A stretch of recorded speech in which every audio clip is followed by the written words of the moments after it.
আসসালামু আলাইকুম। কোনো কিছু হঠাৎ করে বা অপ্রত্যাশিতভাবে ঘটে গেলে সেটা বলার ক্ষেত্রে যেই ফ্রেজটি আমরা ব্যবহার করতে পারি সেটি হচ্ছে আউট অফ দ্য ব্লু, অর্থাৎ হঠাৎ করে বা একদম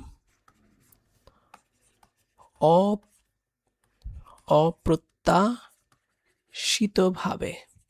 ওকে, কোনো কিছু যদি একদমই হঠাৎ করে বা অপ্রত্যাশিতভাবে ঘটে যায় সেক্ষেত্রে আমরা বলতে পারি আউট অফ দ্য ব্লু।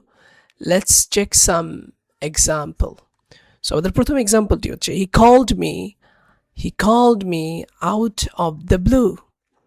সে হঠাৎ করেই আমাকে ফোন করলো বা আমাকে ডাকলো। He called me out of the blue. সে আমাকে হঠাৎ করেই কল করলো বা ডাকলো। আমাদের সেকেন্ড উদাহরণটি হচ্ছে the decision came out of the blue. The decision came out of the blue, অর্থাৎ সিদ্ধান্তটা একদমই হঠাৎ করে এলো। দ্য ডিসিশন কেম আউট, সিদ্ধান্তটি চলে আসলো আউট অফ দ্য ব্লু, মানে একদমই হঠাৎ করে। তারপরে 3 নম্বর, শি রিজাইন, সে পদত্যাগ করলো আউট অফ দ্য ব্লু, একদমই হঠাৎ করে, অপ্রত্যাশিতভাবে বা হঠাৎ করেই সে কি করলো, রিজাইন করলো। She resigned out of the blue. Next, number 4, I met him out of the blue, অর্থাৎ হঠাৎ করেই তার সাথে আমার দেখা হয়ে গেল।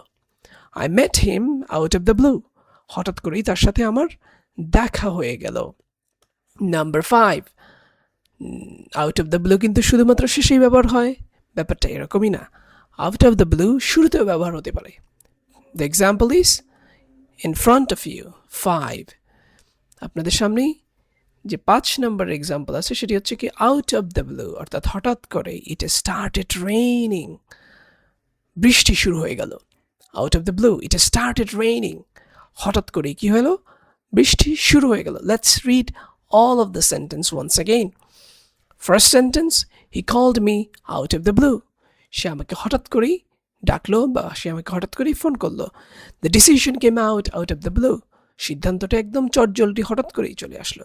She resigned out of the blue. সে হঠাৎ করেই কি করলো, পদত্যাগ করলো অপ্রত্যাশিতভাবে। তারপরে I met him out of the blue. আমি হঠাৎ করেই তার সাথে দেখা হয়ে গেল বা আমি দেখা করলাম। Out of the blue it started raining. হঠাৎ করেই বৃষ্টি শুরু হয়েছিল।